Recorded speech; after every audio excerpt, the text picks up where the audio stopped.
Hey, welcome to Creepy Culture. This is Jen, and today I'm going to be sharing some stories from Sirena Selene. She was kind enough to share with me some really creepy paranormal stuff that happened to her when she was living in, I believe, Oklahoma in this barn. And I'm going to upload her voice messages so you can hear it straight from her. It's really cool and creepy, so enjoy. Okay, so my name is Sirena Selene, and I am a reader slash, the owner of Blue Tiger's Eye Tarot.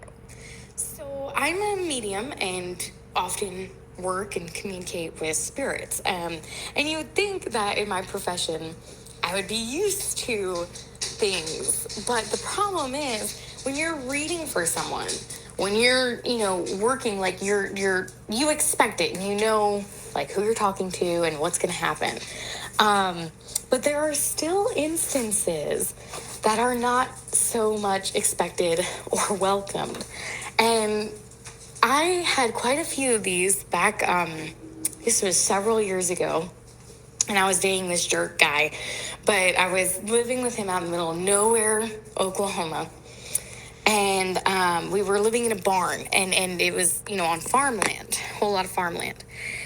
And when I say this place will make even the most skeptic a believer, so let me start with this. You would not think that it was scary looking. You would not think that like, oh, this is a creepy place. It looked completely normal. I mean, it was a barn, so it wasn't, that nice, but it wasn't, it didn't give that chilling feel until at night. And then it's like the whole place changed.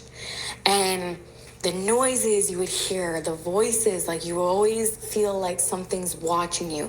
And, like I said, I am a reader and I see slash talk with spirits a lot. So I was like, okay, it's whatever. They didn't bother me, but the jerk that I dated, whoo, they were after him. So it's like I think they knew, and I'll get to that in a second.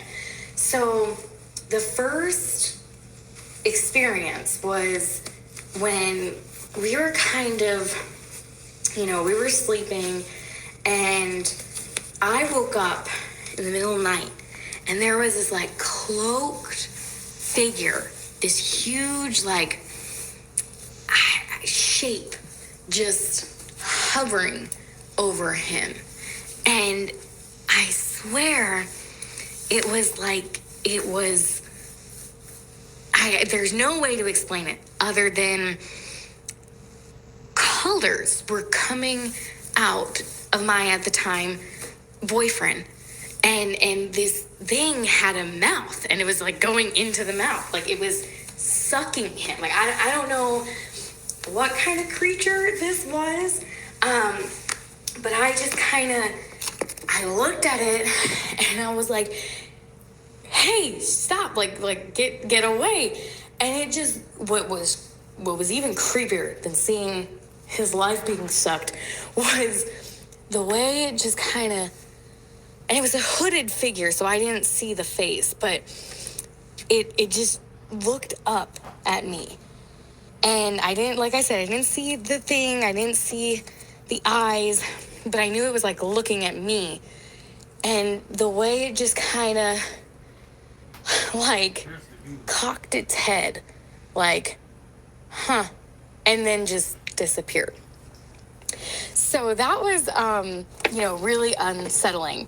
And it seemed like, that was just the beginning. So then the next little occurrence was, there was, like, I'm going to call, he was abusive. So, and it could have been, psychologically speaking, because I know it's weird, I'm a reader, but I always go with logic first. So I am going to say, I was being mentally, emotionally, and physically abused.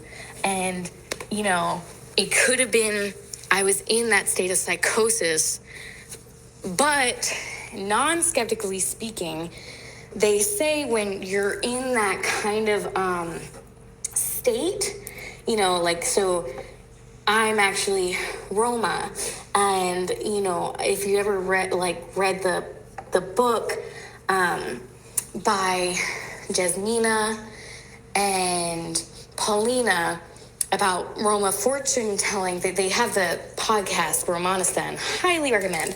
But they kind of explain, like, when you're in that kind of fight and flight all the time, that heightened anxiety all the time, in a way your intuition is stronger. It perceives more because you're in constant danger. So if if you're a believer, that's an interesting little tidbit of information. That when you're in the thick of it, oftentimes your gifts, your intuition kick into overdrive because it's like survival mode. Next occurrence was this, there was this feeling that we were both being watched. And he was particularly on edge and losing a lot of stuff, like just keys, wallets. And I kind of was like, you know what, let me peer around, like psychically speaking. Let me see if there's anything around, like causing this kind of stuff. Instantly, Native American little girl popped right up. Braids, and she was, like I said, young, very pale, kind of like sickly looking. And I instantly got like she was gonna make men suffer for what happened to her. And I'm sure you all know, like, American, what history, what happened. So I immediately knew what was going through her head. It was like this instant connection with me and this little girl. And I just started speaking to her in the middle of the kitchen. And he looked at me like, you're crazy. But I was like, listen, I understand. I know of the pain that they put you through, how they made you suffer. But, it was the white man, and that was a while ago. This guy I was dating, it wasn't his people that did that. Like he suffered too from the hands of the white man, kind of thing, and the spirit just kind of like paused and like looked at me like, really? Like kind of like, you don't see the problem with this guy anyway? so I, but then she just left. She just disappeared. She just kind of looked at me like, you're dumb as dirt, and then disappeared. Never a problem again with her. So, and keep in mind, I am cleansing this house regularly using Greek cleansings, using everything from my lineage, my background, like Roma. I'm using hoodoo. I'm using everything I've been ever taught, to try to get this house cleansed. And it's just not working. These spirits are coming, and it gets weirder and weirder. And then, the next occurrence, which this was pretty much shortly after I kind of woke up that I was in an abusive relationship and I needed to leave. But, as it takes most women, it takes a bit to realize, like, oh, wait, I'm being abused. and even then, it kind of takes them a bit longer to be able to leave, to understand, okay, I got to go. And that's what happened to me. So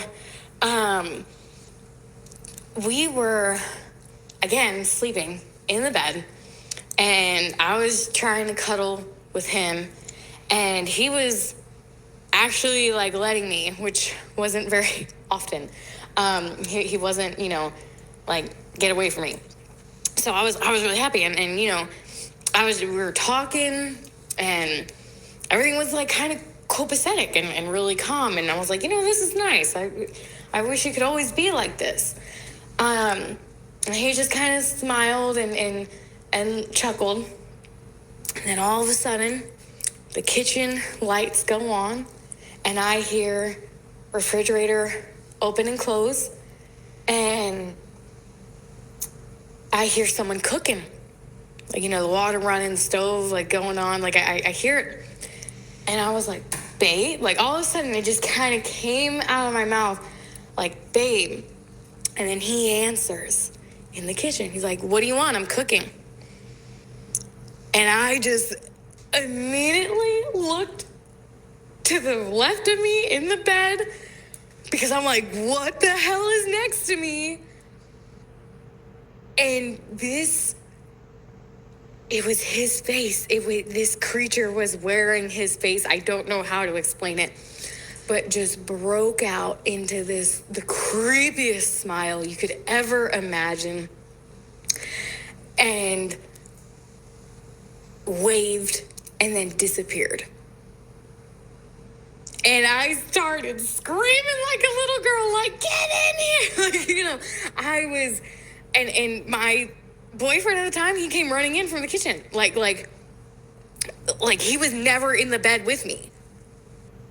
And I asked him, I was like, you weren't in here? He's like, no, I was up and about.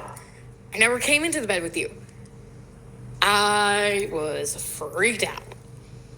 And little story for, about the little people, like gnomes. There was an instance, like I said, he kept losing a lot of stuff in the house. Like the spirits that I was talking about before, they always targeted him, not so much me. I never felt like I was in danger, but they really liked messing with him.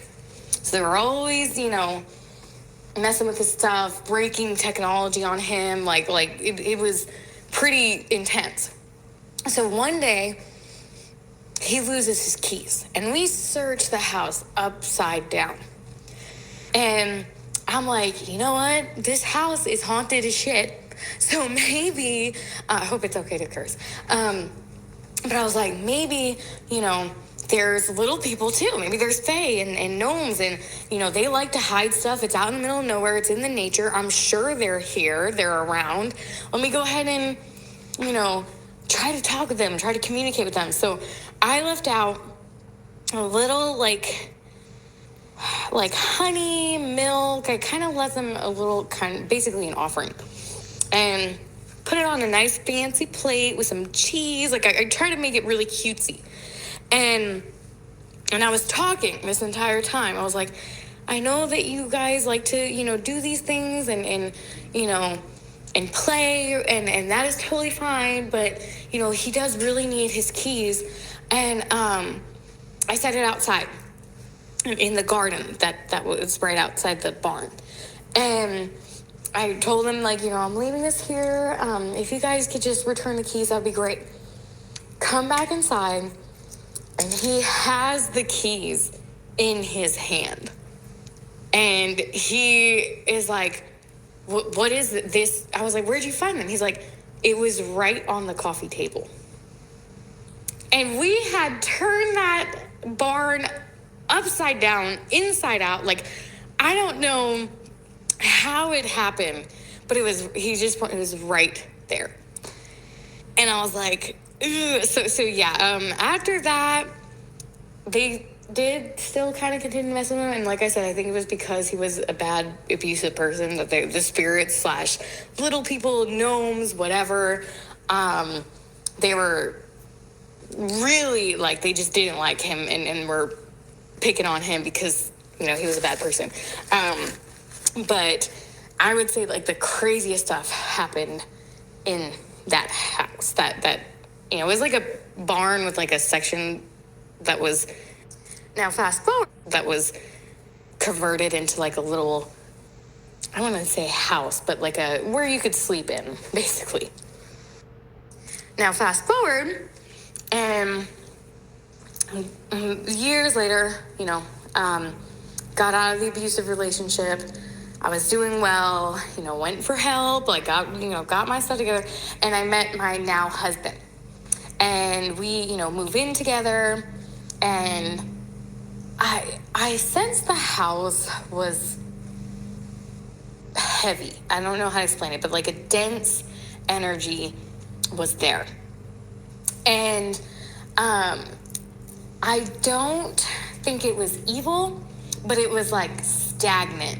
And for those of you who know, like when an energy is stagnated, when it's not really cleansed, that can become a little evil, okay? Like it can kind of not be too good. So I move in there with all my, witchy things and start setting up and cleansing, of course. And it was like the spirits that were in that house were like, oh, she's got the sight. It's time to play. So they come out with a bang, and they start running the kitchen faucets, and I'm aware that they're there, like, and I see the shadow people is how these spirits kind of came. Particularly a man would always start walking by the main bedroom, and my husband, who was just my fiance at that time, but he never really noticed it until one day, like, he couldn't ignore it, and that was when, again, the kitchen cabinets started slamming, opening, closing, and we heard like talking, and then he saw the shadow cross right in front of the bedroom door, and he was like, "What did you bring into this house?" I was like, "Nah, it was already here. I just got excited because it knows I could see it." And after that, we did a heavy cleanse. Well, I did, and it was, and I kind of talked to, whatever it was that was there, like, hey, I'm cool with spirits, but you can't be acting like that. We're not going to do that. And I did heavy cleansing, and I feel like the entire house changed after that, and that energy left. But it was a little, it was spooky, that, because it just, it was really only at night, and it never let me see, like, at least the other spirits, even though they were freaky as heck, they let me see them. This one, I never could see it. It was always just shadows. And it was a couple. Like, I felt it was kind of like a family, and I kind of felt like it was a little, like, one was a little deranged. But, after I did that heavy cleansing, and it kind of was like, you're out, we didn't have any problems after that. So those are all my stories of the chilling ghost encounters. Well, those were super creepy. Gave me goosebumps. So thank you so much for sharing. I hope you guys enjoyed that, and I'll see you next time. I believe the next episode coming up is about UFOs or Bigfoot, one or the other, but either way, they're both coming. So thank you for tuning in. Appreciate it.